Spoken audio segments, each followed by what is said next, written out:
hanging As out always. every Wednesday. Same old, same old.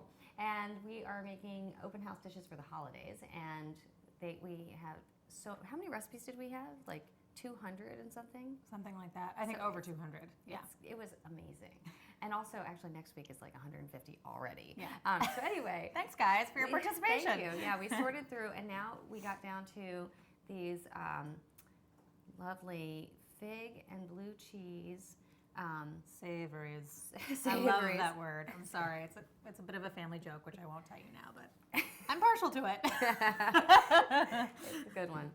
It's a good old British word, and really easy. So what we're going to do is we're going to make the dough. Merrill, do you want to like head up the dough Sure, making, and I'll do the dough rolling? making? Okay, yeah, excellent. and this is by Runaway Spoon. So we're starting with a stick of butter, which has been soft, come to room temperature. And we're using unsalted butter. The recipe doesn't call for any more salt. So if you want them, salty, they have cheese in them, but if you want them more salty, use salted butter. Speaking of cheese, Yes. crumbled blue cheese. Mm-hmm.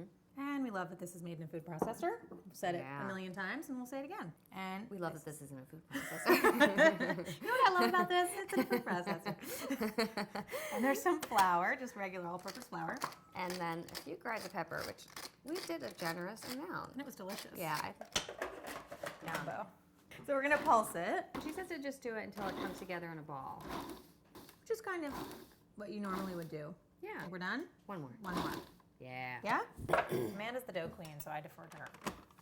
Basically, whenever I eat cheese or crackers, I think of Merrill. It's true. It's true. I'm so honored. Merrill has like a whole library of crackers in her closet, like or her pantry. do. You've never seen so many crackers. What can I say? Runs in the family. It does. It's very funny. My parents do too. Did I pulse it enough? Yeah, no, it's perfect. Okay. I like it because I think it has these little chunks, which then bake into the cookies really nicely. Yeah. Don't be alarmed by the green color. Yes, I know it's a little weird, but And the nice thing is you can roll this out right away. It's pretty forgiving, but if you wanted to put it in the fridge for a little bit. yeah, like if you're You nervous about rolling dough, definitely just stick it in the fridge until it's like a little less soft. Yeah. Glad I wore dark brown for this. Like you have flour all over myself. It's pretty good. Yeah, I think let's call it. So it's 1/8 of an inch. That's what you're going for. So I'm going to put this over here. Perfect. Yeah, so you need parchment lined baking sheet. And here's a little trick. So you want to use a little round circle. We used this is more like 1.5 inches, which I think actually is a good size. Mhm. Do you agree? Yeah, I mean, you could do an inch, but they'll be, Be very teeny. dainty. Yes, very dainty. And then you want to dip it in flour in between each time you press it, just so you don't have issues.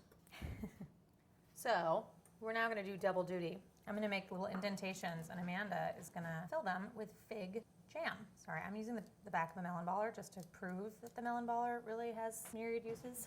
Like that much? Yeah, A little exactly. less? No, a tiny bit less maybe. And fig jam you start to see it more and more. I mean, it's still kind of a gourmet store item, right? Purchase, yeah. But you definitely can order it online. And you will not be sad if you buy some because all the leftovers will be used up promptly on toast. Mighty quick. Or with cheese, it's really good. Oh my with God, cheese. yum. I know I'm a broken record, but. So now they just go into a 350-degree oven for about 10 to 12 minutes until the jam is bubbling and they're lightly brown. Right? That's enough for me. Here's a batch for Merrill. So we're going to taste these savories. We are. We are gonna You do can't it. stop us. They're like a cheese biscuit on the bottom. They got are. that nice gold. Buttery. Oh. Sorry. They're Just crumbly. passed out. They're In a super. good way. Mhm. Mm. They're like way more like flaky and delicate than you think they're going to be. And the fig and the blue cheese together, it's like the perfect complement. I said to my kids this morning, these are savory, not sweet. And they said, what does savory mean? How do you describe it? Not sweet. I was like, well, I think it's more like salty. Yeah, Is it's really that sort of really? salty. Although Does it have to be salty though? I think it just has to not have sugar really in it. I don't know. Wow, these are They're delicious. fantastic. Thank Yum. you so much, Runaway Spoon, for a fantastic recipe. Yeah, Delicious. thank you.